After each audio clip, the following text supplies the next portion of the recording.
Good morning, students. Welcome back to English class. So we have seen that in the last video that Ivan looked disturbed. He held his head in his hands and it was silence for a few minutes. Evans then said that it was correction slip. He guessed. The governor tells him that there are some people who know German. Evans then relaxed for over some time and then explained that it was not an actual mistake as you can see. Then the Evans then relaxed over some time and the mistake was that they were not able to decide about the hotel which they could have worked in some other way. He asserted that it was necessary for them to know the exact at which the paper started so that they could make a call exactly before the end of the exam in order to get a clear way for McLeary. So we have seen in the last video about this paragraph. Today we are going to start with the another page that is starts from here. And like a fool, I presented you with that little piece of information on a plate. Well, somebody did. So you see, sir, that correction slip killed two little birds with a single stone, didn't it? The name of the hotel for me and the exact time the exam started, O-E-R. The governor nodded. It's a pretty common word. Good job. It is a pretty common. Sir, I did never have known where to come to, would I? Nice name, though. Zum Golden in Lomen. How did you know which golden line it was? There is hundreds of them. Same as you, Evans. Index number 313, central number 271. Remember, 6 figures. And if you take an ordnance survey map for Oxfordshire, you find that 6-figure reference 313/271 lands you back in the middle of Chipping Norton. So here, this paragraph explains that Governor admitted that he had provided the information to him foolishly. Ivan said that the correction slip gave him both the hotel name and the time of exam. It was like killing two birds with one stone. Governor agreed to it. Evans then queried how did he come to know that he was staying in which Golden Lion hotel as there were hundreds of them. Governor said that the index number 313 and the center number 271 were the 6-figure reference of the survey map for Oxfordshire which brought us in the middle of Chipping Norton. So let's move to the another paragraph. Yeah, you're right, Hugh. We had hoped you would run off to Newbury. We did. Well, that's something I suppose. That question paper, Evans, could you really understand all that German? I could hardly. No, of course I couldn't. I knew roughly what it was all about, but we just opened it. It would throw a few spanners in the works, sort of muddle everybody a bit. The governor stood up. Tell me one thing before we go. How on earth did you get all that blood to pour over your head? Ivan suddenly looked a little happier. Clever, sir, very clever that was. Oh, to get a couple of points of blood into a cell, yeah. When there is none, there to part, there to start off with, and when the invigilator shall be say gets searched before he comes in. Yes, sir. You can well ask about that, and I Do know I ought to tell you, after all, I might want to use that particular. So here, spanner means a sharp tool, muddle means confuse or jumble, pins means a unit of liquid. So here in this paragraph it says that Ivan said that he is right, but we thought that you will go to Newbury. Governor said that yes, we had. He asked Evans whether he was able to understand the question paper as the governor was not able to understand it. Evans said no, he was not, but we did it to confuse everyone. The governor then stood up and asked him where he got blood from to pour on his head. Evans felt happy to hear this and said that it was a clever thing to bring blood into the cell. He then revealed that when invigilator was being searched before exam, he then stopped telling him anything so that he could use it in future too. So the next paragraph.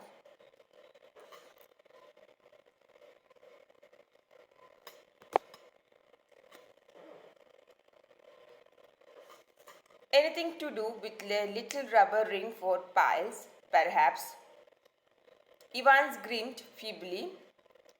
Clever though, wasn't it? Must have been a tricky job sticking couple of pins. Now you have got it wrong, sir. No problem about it. No?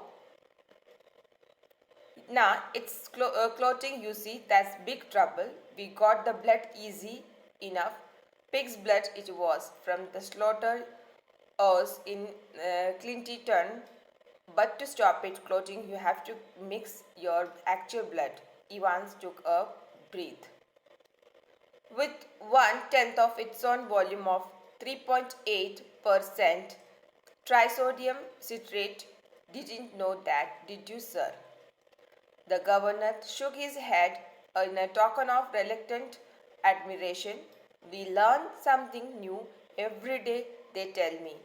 Come on, Millard. Evans made no show of resistance, and side by side the two men walked slowly down the stairs. So, children, grin means smile, grin means smile, clothing means harden, reluctant means unwilling, admire means praise, resistant means stop or withstand.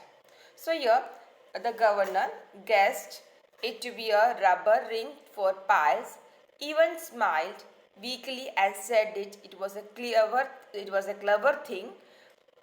Governor pointed out it to be a tough thing which Evans felt it not to be so tough. Governor queried, wasn't it? Evans said the main problem was to prevent it from hardening. He tells him that they got pig blood easily from a meat shop in Kidlington and said that one has to mix his own blood to stop it from hardening. Evans took a break and said that he mixed 3.8% of trisodium citrate to prevent it from clotting. Governor shook his head. Though he didn't want to praise him, he said that they learn new things every day. He then took Evans with him and walked down the stairs. Now the next paragraph. Tell me, Evans, how did you manage to plan all this business? You have had no visitors. I have seen to that.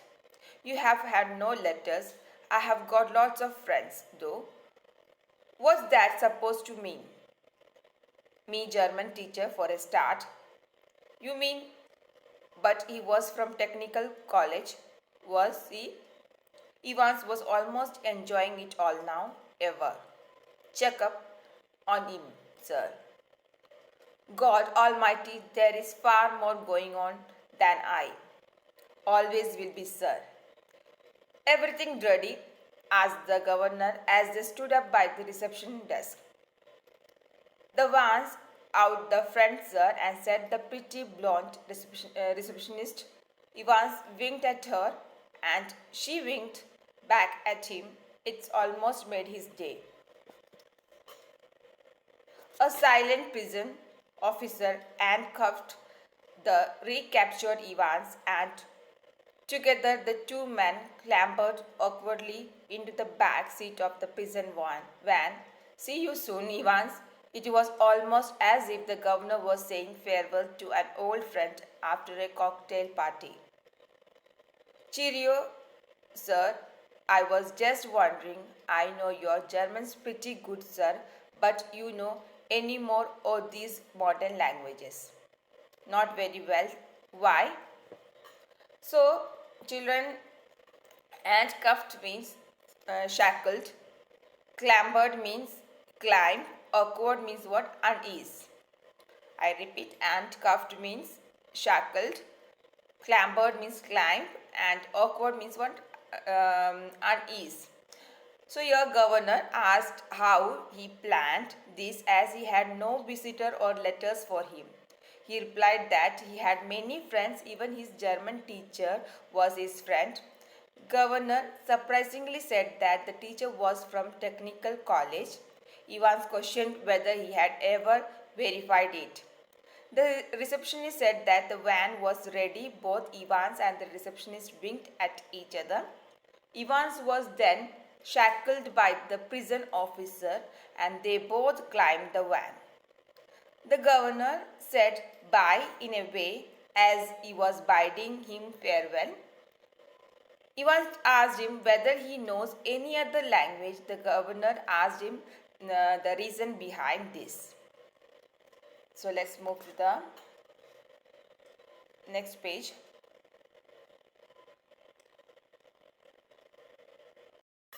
So yeah, Ivan settled himself comfortably on the back seat and grinned happily. Nothing really. I just happened to notice that you have got some O-level Italian classes coming up next September, that's all. Perhaps you won't be with us next September, Evans. James Roderick Evans appeared to ponder the governor's words deeply. No, perhaps I won't, he said. As the prison van turned right from the Chipping Norton onto the Oxford Road, the hitherto silent prison officer unlocked the handcuffs and leaned forward toward the driver. For Christ's sake, get a move on. It won't take him long to find out. Where do we suggest we make for? Asked the driver in a bored Scots accent. What about Newbury? Suggested Evans. So here, what happened here? Evans sat back on his seat comfortably and happily replied that he asked so because he came to know that that there will be O-level Italian classes coming up next September. The governor assured him that he will not be with them by September. Evans thought for a while, then said yes, maybe. Soon the van turned right from the Chipping Norton onto the Oxford Road. The silent prison officer removed his handcuffs and asked the driver to drive fast. Driver asked where to go in his Scotch accent. Evans suggested them to go to Newbury. At last, Evans was able to escape once again with the help of his friends who were now pretending to be the prison officer and the driver.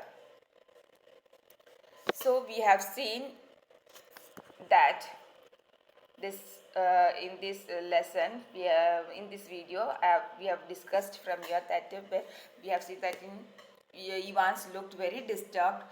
He held his hand in his hands and it was silence for a few minutes. Evans then said that it was a correction slip he guessed.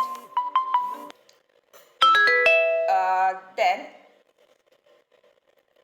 he then the governor tells him that there was some people who know German, and Evans then relaxed over some time and explained that it was not an actual mistake. As you can see, the mistake was that they were not able to decide about the hotel, which they could have worked in some other way. He asserted that it was necessary for them to know the exact at which the paper started so that they could make a call exactly before the end of the exam in order to get a clear way for McLeary. Then they found that the governor admitted that they had provided the information to him foolishly and Ivan said that the correction slip gave him both the hotel name and the time of exam. It was like killing two birds with one stone. And Ivan then queried how did he come to know that he was staying in which Golden Lion hotel as there were hundreds of them.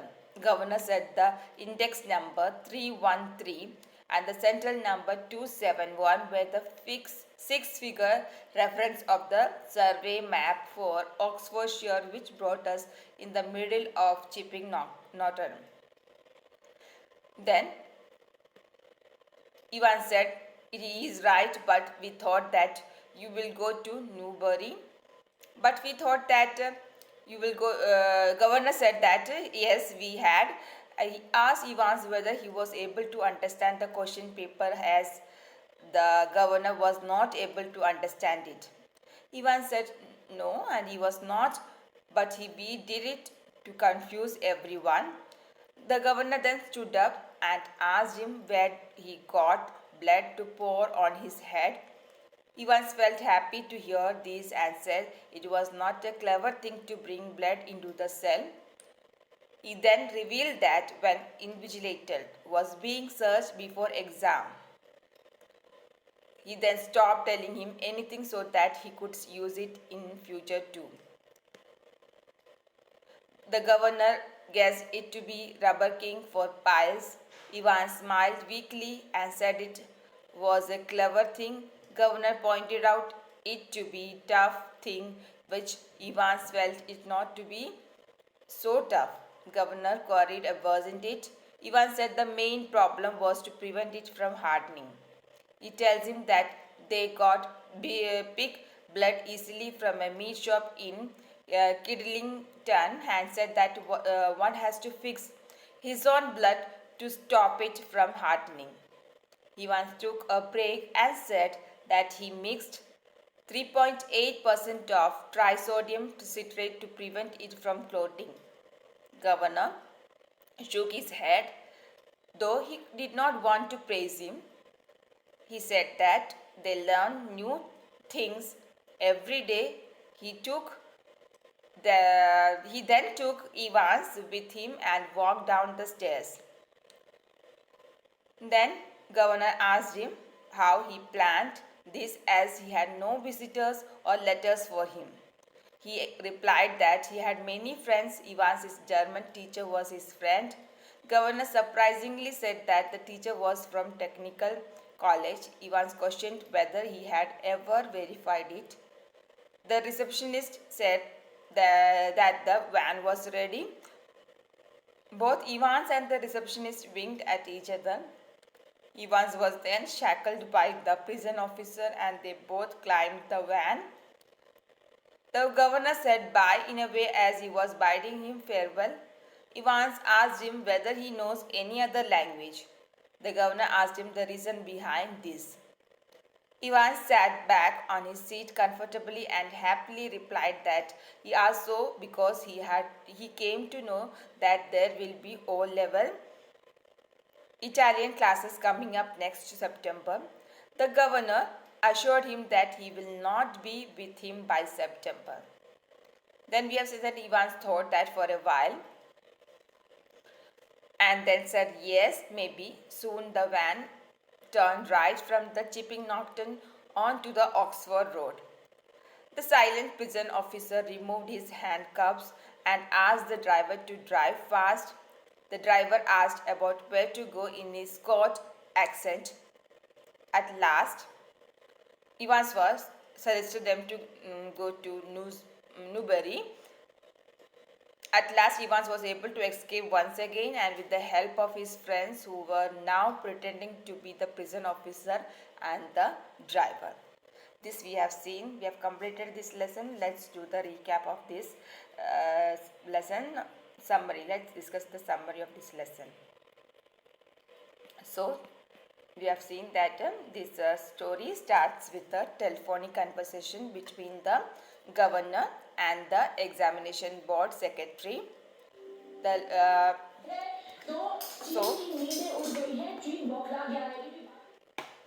So yeah, then stories that the prison authorities want to conduct an O-level exam in German language for a prison named Evans.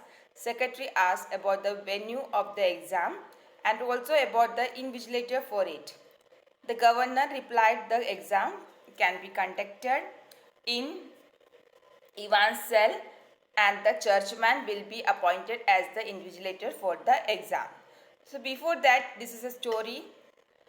As you know, Evans tries an O-level is about cunning prisoner Evans who make a plan to escape from the prison on the day of his German language O-level exam. The jail authorities, on the other hand, are ready to cover up any sort of risk. So we will, in this chapter, we have to see that will he able to succeed in his escape. So the story starts with a telephonic conversation between the governor and the examination board secretary. The prison authorities want to conduct an O-level exam in German language for a prison named Evans. The secretary asks about the venue of the exam and also about the invigilator for it. The governor replies that the exam can be conducted in Evans' cell and a churchman will be appointed as the invigilator for the exam. They both then end their conversation by ending on a how and when the exam will be conducted. A senior prison officer, Jackson, visits Evans' cell to conduct an inspection so that if any weapon may be hidden.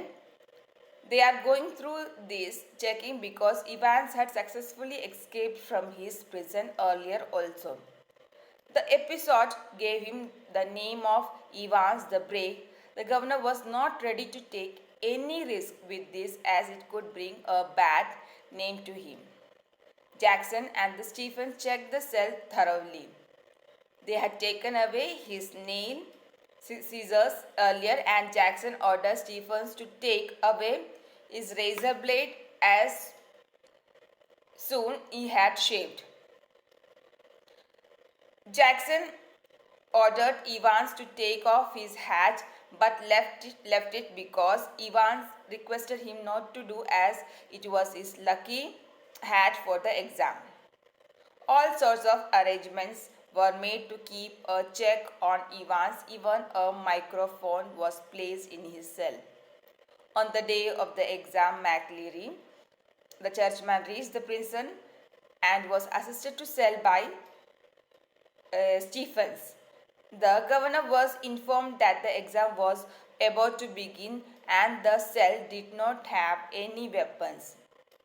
The governor ordered the officer to check the churchman so that Evans may not use any belongings of McLeary as a weapon. The churchman and his belongings were searched and the paper knife was also removed so that Evans might not use it to injure the churchman in order to escape. During the search, Jackson found one abnormal thing in the churchman's bag. It was a semi-filled tube. When asked the reason for keeping it, McLeary said that he had to use it as he suffered from piles. The exam began and everything being spoken in the cell was constantly heard by the governor.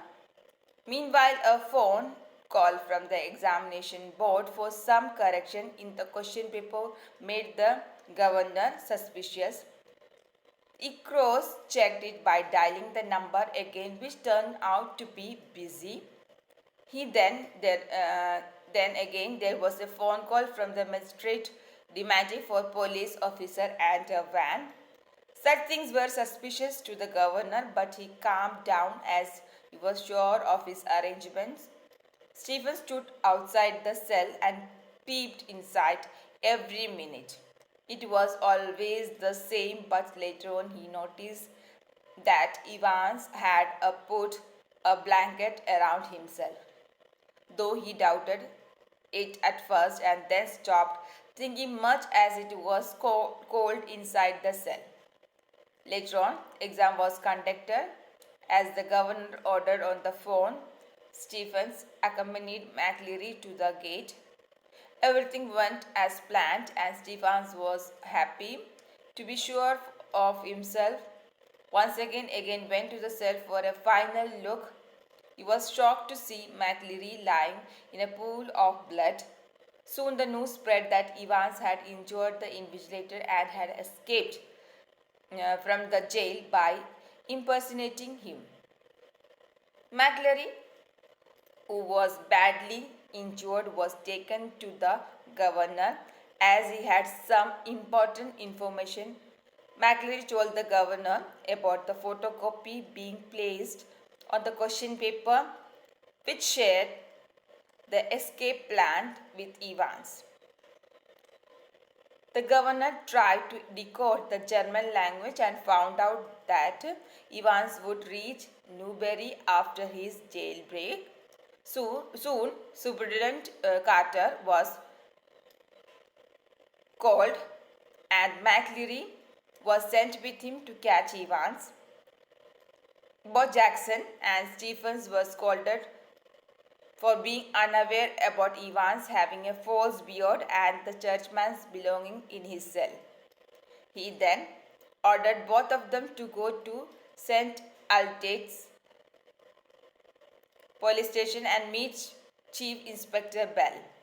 Meanwhile, Carter called him up to inform that they had missed Evans while chasing him, that McLeary was sent to Radcliffe Hospital. The governor called up the hospital and came to know that they had sent an ambulance to the exam board, but the churchman had already disappeared. He understood the whole plan that McLeary, who was helping them to search Evans, was in fact Evans himself.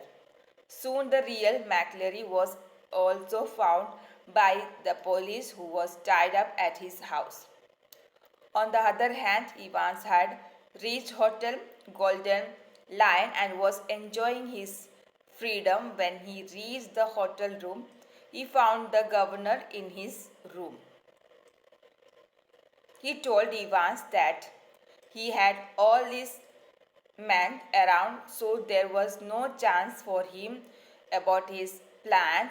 And Evans told every bit of it to him. Finally, the prison van was called to take Evans to the prison.